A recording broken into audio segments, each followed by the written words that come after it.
Hello and welcome to the third video. This is KISS and we're going to alter the data model database and see how KISS handles the relevant changes.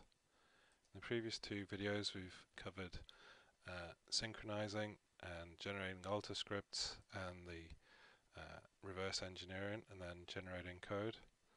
So now we have code that's been generated and is in our test app.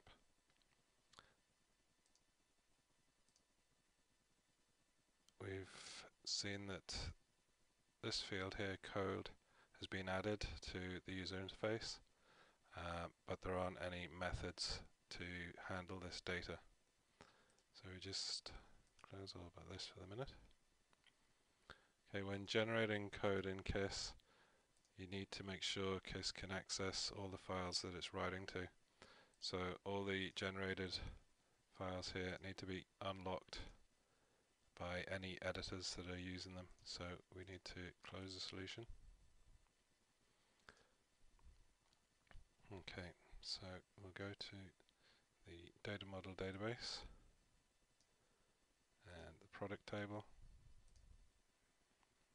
I'll add in here code and we'll just have it nchar10. Hit save. So now we've updated our data model database. We need to synchronize KISS with the data model database so it's aware of these changes.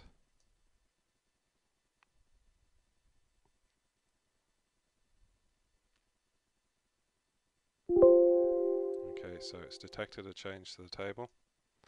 You can see here product.code added field code. If we select our alter SQL project and generate. Okay, so now when we go to our alter project and the tables, we have an alter script here. It checks to see that the table exists and that the column doesn't already exist. And if it doesn't already exist, it'll add that column to that table. Now we want to update our test database. So we have test selected as a target database and we'll just execute that. So that's executed. Now if we go and check the test database on the products table, and there we have it. Code column's been added to the product table in the test database. Okay, so now we need to generate the code to handle that modification. So we just go to KISS and hit generate, solution level.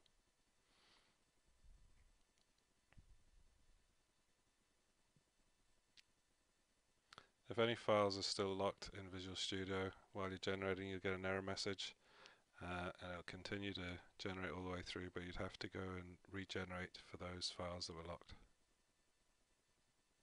after you've closed them in Visual Studio. Okay, so if we go and have a look here on the tables and the product table, you can see that code's been added. Code's been added to the SQL DDL, the result XSD, and the value object. We go back to our test app and reload it.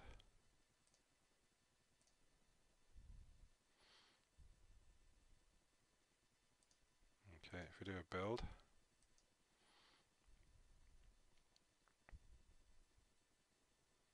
should get some errors generated here. Okay, so the client server insert method is complaining that it doesn't have enough parameters, and we're on the product dialog. So if we go txt code text, and the second one will be on the update. Okay, rebuild.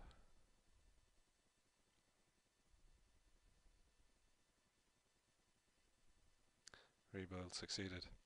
We've also updated the web services, so we need to update the web service reference for the WCF and ASP.NET web services. So we update the service reference.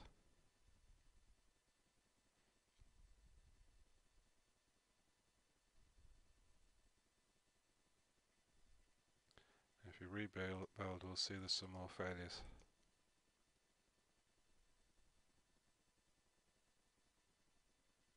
You can see here, update WCF and update for web services again, complaining that they don't have the correct number of parameters.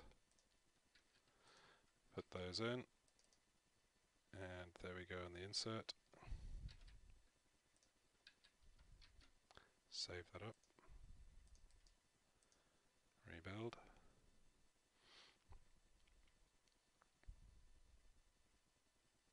Okay, that's succeeded.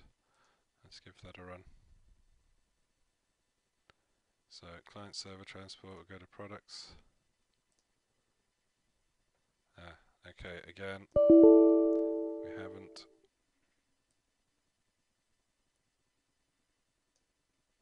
applied the new stored procedures to the database, so we'll just leave that running.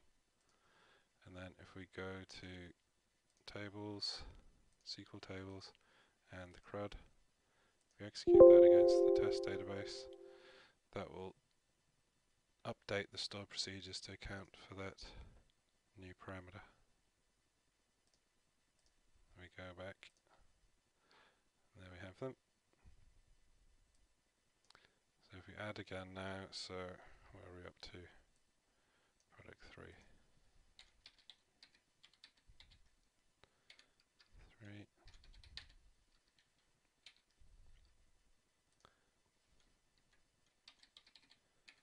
I'll let code 3, browse, and Kith. Okay, we can trace that through.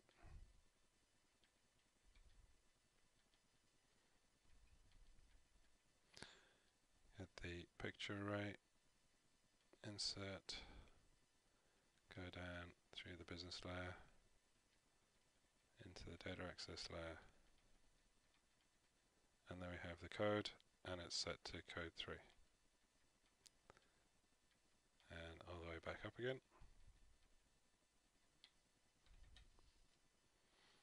Okay, so if we go and modify product 3, we notice we don't have a code. That is because we've inserted, but we're not repopulating the form.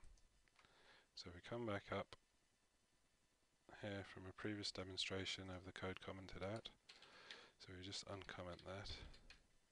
So now the code member is on the value object.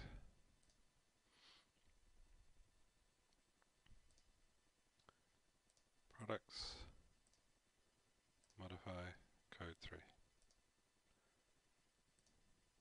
If we now go to WCF, takes a while for them to start up, and modify product 1. If we go to code 1, okay, we'll not step through that again. Modify code 1, and again with product 2, code 2.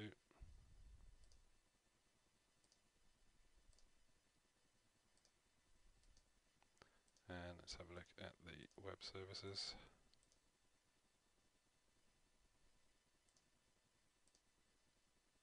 There we go. Okay, so we've shown here how KISS handles alter scripts. You can easily apply them to your test and deployment database. You do then a quick regeneration and update your target application with the new parameters, making sure to update your test database with the new stored procs to handle those parameters. Thank you for watching.